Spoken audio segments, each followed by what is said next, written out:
Dans le sous-sol d'une maison, un adolescent de 11 ans essaie de construire une machine à voyager dans le temps. Il bricole ce qu'il peut avec des pièces de vélo, de télévision et les circuits radio de son père. Évidemment, ça ne marche pas, mais cet adolescent ne va jamais lâcher l'idée de fabriquer cette machine. Tout au long de sa vie, il va être obsédé par ça, il va devenir physicien, professeur d'université, il va publier des articles dans des revues scientifiques sérieuses et jusqu'à ses 80 ans, il va continuer à travailler sur cette question qui l'obsède, est-ce qu'on peut remonter dans le temps ? Parce que, alors qu'il est enfant, il doit faire face au décès de son père et avec lui, l'espoir de peut-être le revoir s'il arrive à accomplir l'impossible. Son nom, c'est Ronald Mallett.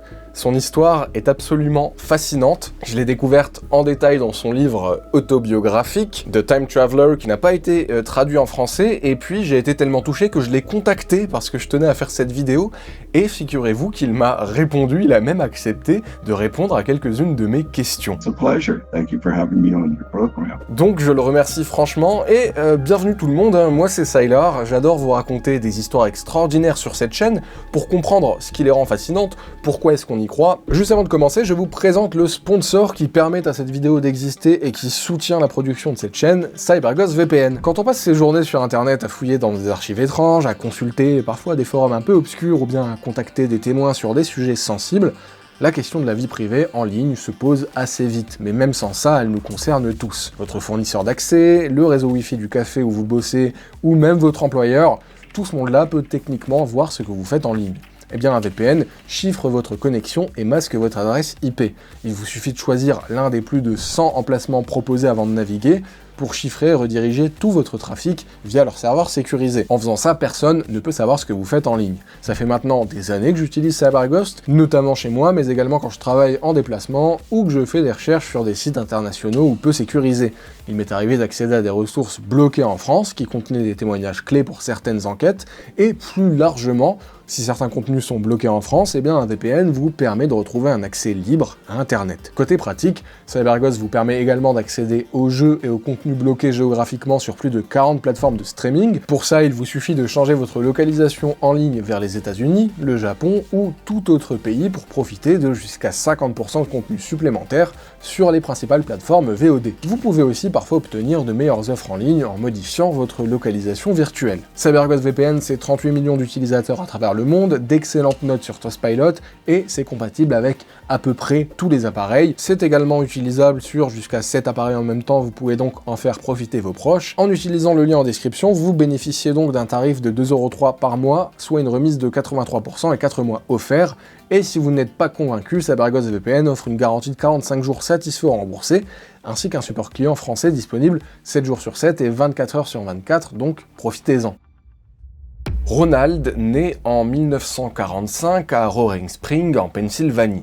Son père, Boyd Mallett, est un vétéran de la Seconde Guerre mondiale. Après la guerre, il se reconvertit en technicien en électronique grâce au GI Bill. C'est une loi américaine qui permettait aux anciens soldats de financer leurs études. Le soir, Boyd rentre auprès de sa famille, ils ont un appartement dans le Bronx, et il apprend à ses enfants à assembler des radios à cristaux, des circuits électroniques.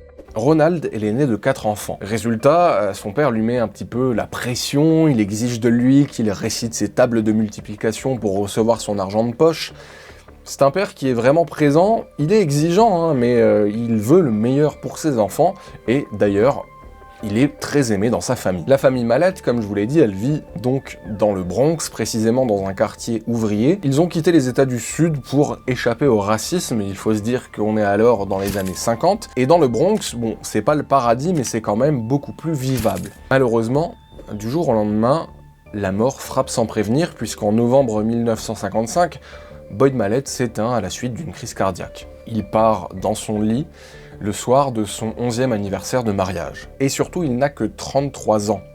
Ronald en a 10 au moment du décès de son père, et pour lui, c'est la fin de son monde. Plus rien ne sera plus jamais pareil. My father was an extraordinary person. For me, he was my idol. I mean, he was literally my everything. And he died suddenly of a massive heart attack when he was only 33 years old, and I was 10 years old at the time. And it shattered my world. I went from being a really happy kid to being a depressed kid. But I was fortunate. He loved to read And as a result, I love to read too. En parallèle, sa famille, qui n'a plus de revenus stables, puisque c'était Boyd qui ramenait l'argent à la maison, tombe petit à petit dans la pauvreté. Dorothy, la mère de Ronald, décide de déménager tout le monde à Altoona, en Pennsylvanie, pour des raisons économiques, et d'ailleurs, elle commence à laver des vitres par-ci par-là pour survivre. Et cette décision permet à Ronald de rencontrer son destin par le plus grand des hasards. Un an après le décès de son père, Ronald a 11 ans et il entre dans une librairie de livres d'occasion à Altoona. Il tombe sur un livre qui va littéralement changer sa vie. C'est une version illustrée de La machine à explorer le temps de H.G. Wells. C'est une des nombreuses éditions qui adaptaient les grands romans en bande dessinée. Il l'ouvre et il lit une phrase qui ne le quitte plus jamais. It said, "Scientific people know very well that time is just a kind of space, and we can move forward and backward in time just as we can in space." And when I thought, oh, this is incredible. If we can go back in time, then maybe if I have a time machine, I could go back and see him again and tell him what was going to happen and maybe save his life. And so that became an obsession for me. On pourrait se dire que ce n'est qu'une idée qui lui traverse l'esprit, je ne sais pas pour vous, mais moi-même je me suis déjà imaginé dès l'adolescence retourner dans le passé pour corriger certaines choses, mais Ronald décide d'en faire un vrai projet et il commence le soir même. Il descend au sous-sol de leur maison, il récupère des pièces de vélo, des pièces de vieilles télé, des équipements radio qui appartenaient à son père, et comme je vous l'ai raconté en introduction, il essaye tout simplement de construire une machine à voyager dans le temps. Alors évidemment, ça ne marche pas, hein, il fait ça un peu de manière improvisée, mais psychologiquement, eh bien quelque chose de décisif se passe. À ce moment, il se dit que son idée, il va y consacrer sa vie, il va essayer de rendre ça réel, et ça va durer 70 ans. Pour comprendre le parcours de Mallett, il faut se remettre dans le contexte de l'Amérique des années 50 et 60. On l'a un peu évoqué, mais c'est un jeune ado afro-américain. Il est noir aux États-Unis et il est issu d'une famille modeste qui a fui le Sud pendant la ségrégation et qui vient tout juste de perdre son père. À l'époque, vouloir étudier la physique théorique, c'est une discipline réservée aux universités d'élite qui sont quasiment fermées aux Noirs. I was very hard on my mother. It was a very difficult time in the United States. Even though she had a high school education, she was African American and it was hard for her to get a job. She could only get a job as a maid, but she would give us lunch money, but I would use it to buy books. And I would go to the Salvation Army where you could get books for a nickel. And I remember the second book that changed my life. It had a picture of Einstein on the cover of it. And I didn't know who Einstein was. I knew he was a great genius, but I didn't really know what he did. And he was standing next to an hourglass, but I didn't have the background. I did pick up the essence though. It said that Einstein said that unlike the physics of Newton, where time cannot be changed by anything, and according to Einstein, there are ways that you can alter time. And I thought, oh, this is incredible, that maybe if I understand Einstein, then it'll teach me how I can change time. That became my second passion, was to understand Einstein. Mallett finit le lycée à Altoona en 62, c'est un bon élève qui n'est pas brillant partout mais qui excelle en maths, en électronique et en anglais, et surtout, eh bien, il cultive son objectif secret qu'absolument personne ne connaît. À l'époque, il n'en parle à personne de son rêve de vouloir construire une machine à voyager dans le temps. Il garde vraiment ça pour lui. Pour payer ses études, il s'engage dans l'US Air Force, il fait 4 ans de service, il se confronte littéralement au panneau Whites Only, autorisé uniquement aux blancs. Il voit les regards un peu trop appuyés dans la rue. Malgré tout ce contexte, il termine quand même dans les meilleurs 10% de sa formation en électronique, et il passe ses nuits de garde à apprendre tout seul la trigonométrie et à dévorer tout ce qu'il trouve sur Albert Einstein. Au fur et à mesure, il comprend quelque chose de crucial. Cette phrase qu'il avait lue dans le roman d'H.G. Wells, « Le temps est une dimension », eh bien, c'est de la physique, et c'est exactement ce qu'Einstein a démontré avec la relativité. Le temps et l'espace sont liés. Ils forment un tissu unique, l'espace-temps, et ce tissu peut être courbé, déformé, tordu par la masse et l'énergie. Autrement dit, le voyage dans le temps, c'est peut-être tout simplement un problème de physique à résoudre. Ronald rentre avec cette idée en tête à l'université de Penn State en 1966, et en 1973, il soutient sa thèse de doctorat sur la théorie quantique dans un univers de Sitter. Il a alors 28 ans, et c'est l'un des rares physiciens noirs américains titulaires d'un doctorat aux États-Unis. J'insiste là-dessus parce qu'à l'époque, on en comptait moins de 80 sur environ 20 000 physiciens au total. Et il est recruté en 1975 par l'université du Connecticut. Il devient titulaire en 1987 et il y reste jusqu'à devenir professeur émérite en 2013. Voilà pour son parcours, c'était important que je vous le raconte parce que pendant toutes ces décennies, il garde son véritable projet secret. En public, il travaille sur des sujets considérés comme respectables. Les trous noirs, la relativité générale, la cosmologie quantique, des sujets sérieux avec lesquels vous pouvez faire carrière, qui impressionnent les comités de promotion et qui sont surtout des sujets communément admis. On ne va pas vous regarder de travers si vous en parlez, vous n'allez pas être sujet de moquerie, on ne va pas, en gros, vous mettre sur le côté. Mais derrière cette image publique, il continue de creuser cette question, une question qui le hante pendant toutes ces années. Est-ce que les équations d'Einstein permettent théoriquement de remonter dans le temps? Est-ce qu'il y a une faille, une possibilité, une porte entrouverte quelque part? Après toutes ces décennies, justement, une fois sa carrière faite, il commence à révéler ses travaux au grand public. Et là, les choses deviennent intéressantes. Alors, qu'est-ce que Ronald propose exactement? Accrochez-vous, parce que ça devient un peu technique. Mais je vais essayer d'être le plus clair possible, et lui aussi. It was Einstein's work that led me to understand the possibility of time travel. Einstein showed that there are two ways you can alter time. One is by speed. He said the faster you move, the more time slows down. And when he says time slows down, it doesn't mean just a mechanical clock. Your heart is a clock, for example, and that means the faster you move, the more time slows down, the less you age, and that can allow you to go into the future. The other way he said is that gravity affects time, and that the stronger gravity is, the more time slows down, and that turned out to be the key to my particular work. La gravité influence le temps. Ça, c'est de la physique établi, Einstein l'a prédit en 1915 avec la relativité générale et on l'a vérifié des dizaines de fois depuis. Le principe est simple, plus vous êtes proche d'une masse importante, plus le temps passe lentement pour vous par rapport à quelqu'un qui est loin de cette masse. Deuxième étape, la lumière possède de l'énergie et l'énergie crée de la gravité. C'est cette fameuse formule d'Einstein que vous avez peut-être déjà vue, c'est l'une des équations les plus célèbres du monde. Et ce qu'elle dit en substance, c'est que la masse et l'énergie sont deux formes de la même chose. Ce qui veut dire que même un photon, une particule de lumière qui n'a pas de masse au repos, possède quand même une forme de poids gravitationnel à cause de son énergie. Jusqu'ici, on est encore dans de la physique établie, tout ce que je viens de vous dire, la gravité qui influence le temps, l'énergie qui crée de la gravité, les photons qui ont un effet gravitationnel, c'est un consensus établi. Troisième étape, et c'est là que Ronald avance son hypothèse, si la lumière possède de l'énergie, et que l'énergie crée de la gravité, et que la gravité influence le temps, alors, théoriquement, la lumière peut courber le temps. Donc, l'intuition de Ronald, c'est la suivante. Si un objet massif en rotation peut entraîner l'espace-temps, alors un faisceau lumineux qui tourne en boucle devrait pouvoir faire la même chose. Parce que la lumière a de l'énergie, donc elle crée de la gravité, donc elle devrait pouvoir entraîner l'espace-temps si elle circule de manière continue. Einstein had a set of equations which showed how you could use gravity to alter time. And what I realized is that if you use light, and this was a particular type of light device, laser light. There's a device that's called a ring laser. And what a ring laser is essentially it's a device for creating a circulating beam of light. And what I was able to show mathematically was that if you turn on this circulating beam of light, you can actually cause a twisting of space.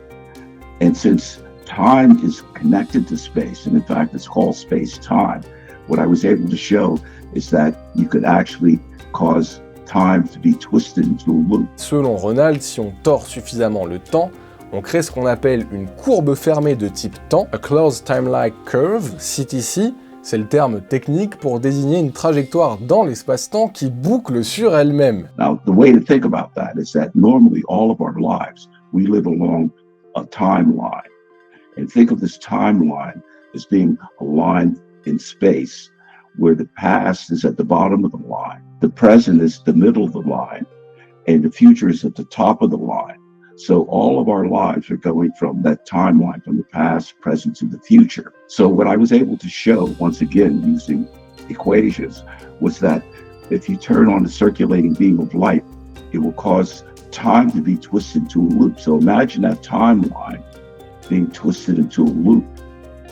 I could now go from the past along that timeline to the present, along that timeline to the future.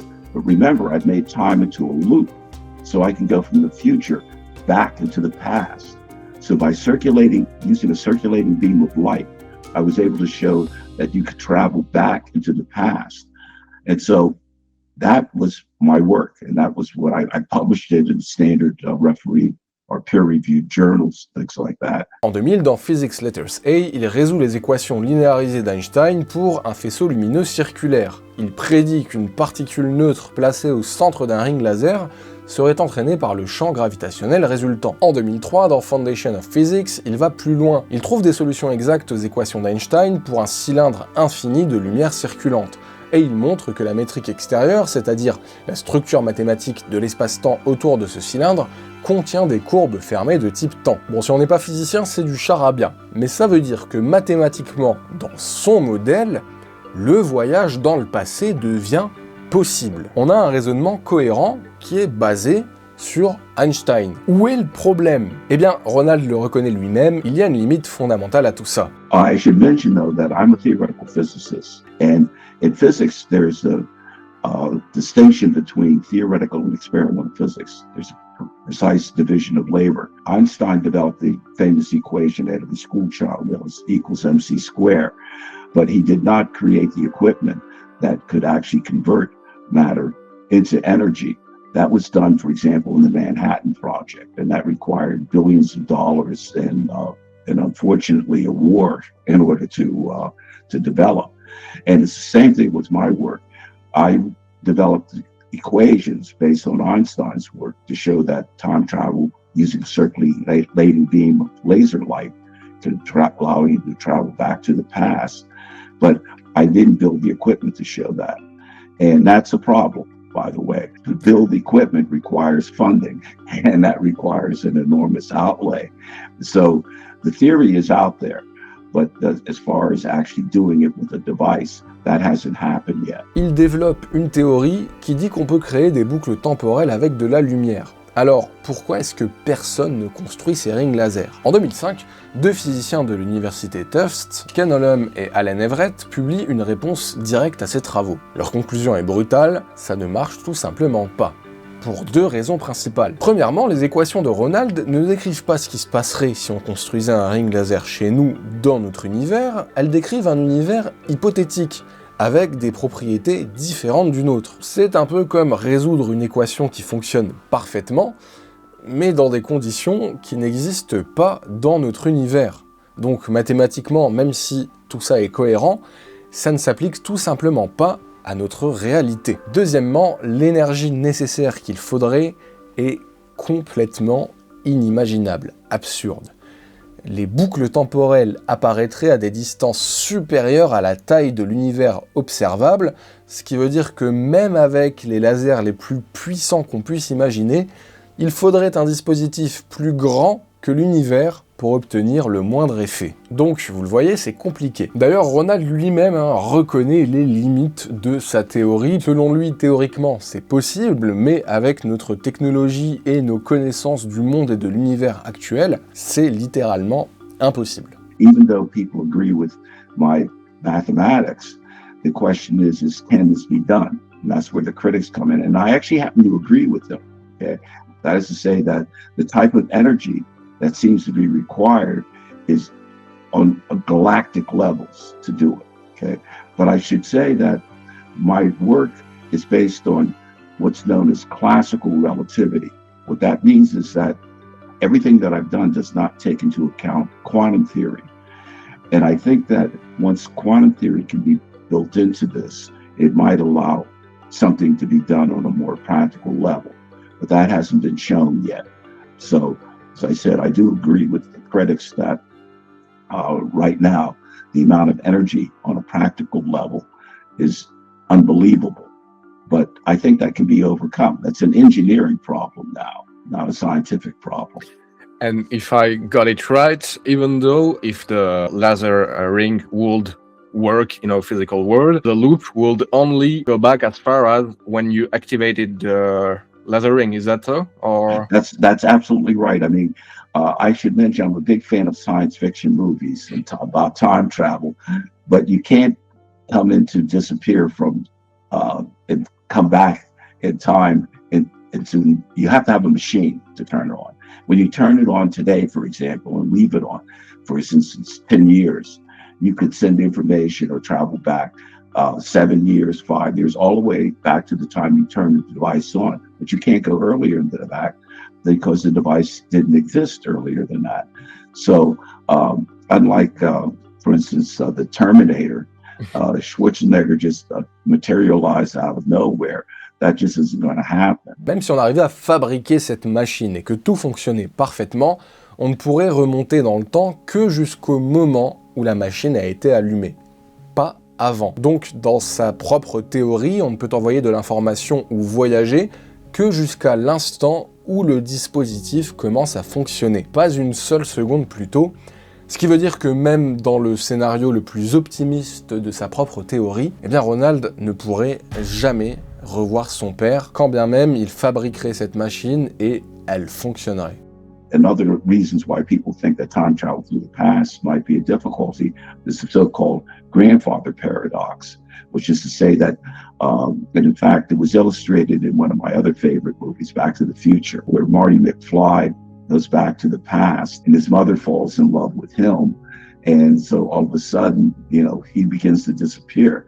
That's the grandfather paradox, where if you travel back into the past and do something in the past that could prevent your existence, then how could you go back into the past to do that? Turns out there's another theory associated with quantum mechanics again. That's called the parallel universe theory.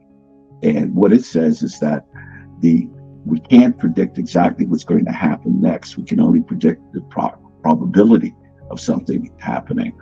And there was a physicist who worked out that particular problem. His name is David Deutsch at Oxford University. And it turns out that if you travel back into the past, you arrive in the past of a parallel universe. And in that universe, you could prevent your grandparents from meeting each other, for example. And your grandparents could have your parents, and your parents have you. You would just find yourself in a universe in which you were never born. But when you go back into the past, as I said, you arrive in a parallel universe, but there's another universe in which you don't arrive in. And that universe leads to your grandparents meeting each other, having your parents and having you.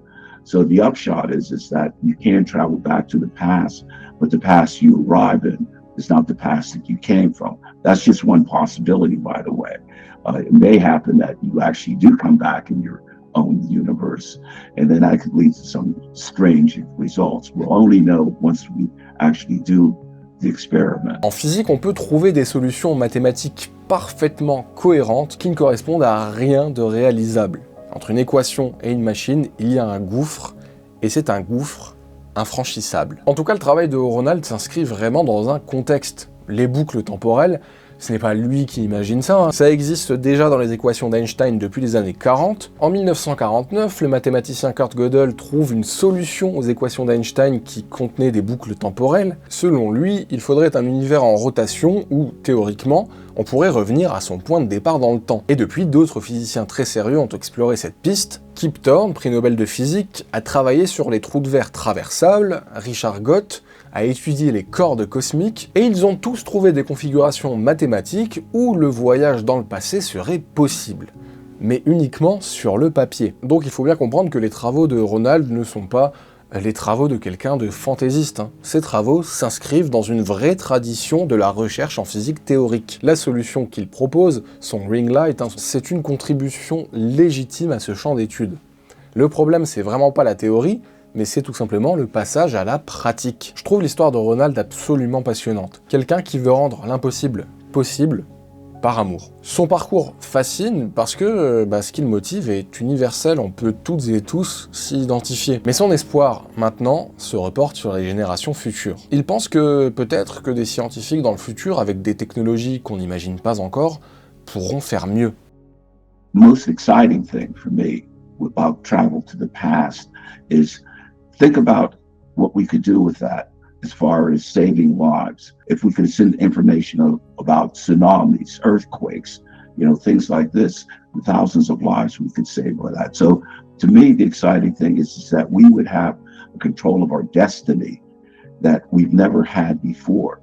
So that to me would be one of the most important aspects of time travel, is the fact that we could use it for the good of mankind. Time travel is possible. We will be able to achieve it. Et aujourd'hui, Ronald Mallett a 80 ans. Il a construit un prototype de ring laser, mais ce prototype n'a jamais produit d'effet temporel mesurable. Et pour cause, on l'a dit, les besoins énergétiques dépassent de très très loin les capacités de nos technologies actuelles. Mais vous savez quoi ? Même à son âge, il continue de chercher des financements, il continue d'ailleurs de donner des conférences et de raconter son histoire. Remonter le temps, revenir en arrière pour dire les mots qu'on n'a jamais osé dire, pour rattraper une erreur, pour avoir une dernière conversation avec quelqu'un qui n'est plus là. If you could right now send one message back to your 10 years old self, what will it be? It would be to encourage him, to say, I know how dark things are, and I know how discouraged you feel, but hang in there, keep that dream alive, and you will be able to achieve the dream, okay? And so that would be encouragement to just simply say, it's going to be okay. If you have a dream, it's important to have a dream, but whatever that dream is, you can achieve it if you're willing. There's a number of steps to do it, though. The thing that you have to do is you have to have a plan on doing it. For example, when I mentioned the fact that I knew that I was going to have to go to college and we didn't have the money, that wasn't an excuse to just simply give up. Okay, I found an alternative. In my case, going into the military and using the GI Bill, that was my plan. And so once you have a plan, then you have to put the effort into it. And the dream should be your dream, not the dream of your parents or your friends. It should be something that excites you. But that definitely was the thing that allowed me to achieve having a dream. You shouldn't allow people to discourage you. Once you have that dream, you should just go for it. So that's the other thing that I tell people. Go for your dream, but being willing to do the work that's necessary to achieve it. En tout cas, Ronald sait très bien que sa machine ne pourra jamais le ramener en 1955, même si elle se mettait à fonctionner. Son père restera à jamais hors d'atteinte. Et pourtant, comme je vous l'ai dit, il continue pour le futur, pour ceux qui viendront après lui. Pour qu'un jour, peut-être, un autre enfant n'ait pas à grandir avec ce vide. I've written a memoir that it's called Time Traveler, a scientist's personal mission to make time travel a reality. And one of the things that's very exciting for me is very recently, it's going to be adapted as a Hollywood feature film. For me, what's most important is who's going to play the role of my father. Because for me, that's going to be like bringing him back to life. En préparant ce sujet, je suis passé à travers pas mal d'émotions, de l'admiration pour la persévérance de Ronald, de la tristesse aussi devant l'ironie de cette histoire, et même s'il a accepté de participer à cette vidéo, j'ai essayé aussi de vraiment creuser, de comprendre qui il était, quel était son parcours, que valaient ses travaux également, pour ne pas vous désinformer ou bien bercer les gens d'illusions avec ce beau sujet. Et en définitive, je reste sur mes premières impressions, c'est une histoire incroyable qui mérite d'être racontée, et surtout, Ronald se bat sincèrement pour l'avenir, pour le futur, pour les prochaines générations, et surtout pour encourager les enfants, peu importe d'où ils viennent, peu importe leur milieu social, à suivre leurs rêves et à essayer, avec méthode et travail bien entendu, de concrétiser leurs rêves même quand on leur dit que c'est absolument impossible. Merci à Ronald d'avoir pris le temps de répondre à mes questions pour vous. Si vous découvrez cette chaîne, je vous invite à vous abonner. Je fais du contenu similaire autour d'histoires curieuses, étranges, extraordinaires assez régulièrement. Je vous rappelle notre offre avec CyberGhost VPN. Avec le lien en description, vous accéderez à l'offre de 4 mois offerts et 83% de réduction, et c'est satisfait ou remboursé pendant 45 jours. Enfin, spectateurs de passage, abonnés ou membres, je vous remercie de m'avoir regardé jusqu'au bout. Comme d'hab, toutes les sources sont en description si vous voulez creuser. C'était Sylar, je vous dis à très bientôt, salut.